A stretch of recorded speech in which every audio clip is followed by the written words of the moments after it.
ഫലസ്തീനു വേണ്ടി എന്തിനു മറ്റു മതക്കാർ ശബ്ദം ഉയർത്തണം, ഇത് മുസ്ലിങ്ങളുടെ മാത്രം പ്രശ്നമില്ലെന്നൊക്കെയാണ് നമ്മുടെ നാട്ടിലെ കുറച്ച് പാവങ്ങളൊക്കെ ചിന്തിച്ചു വെച്ചിരിക്കുന്നത്. അവരോടൊക്കെ ചോദിക്കാനുള്ളത്, നിങ്ങൾ സുമൂദ് ഫ്ലോട്ടില എന്ന പേര് കേട്ടിട്ടുണ്ടോ?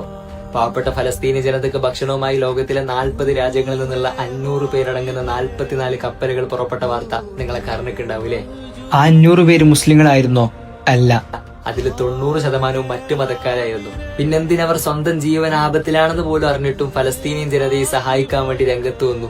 നിങ്ങൾ വാർത്തകളിലൊക്കെ കാണുന്നുണ്ടാവും, Australia, Spain, UK, Italy, south Korea ഇങ്ങനെയുള്ള രാജ്യങ്ങളിലൊക്കെ വിദ്യാർത്ഥികൾ സമരം ചെയ്തുകൊണ്ടിരിക്കുകയാണ് ഫലസ്തീനിയൻ ജനതയ്ക്ക് വേണ്ടി.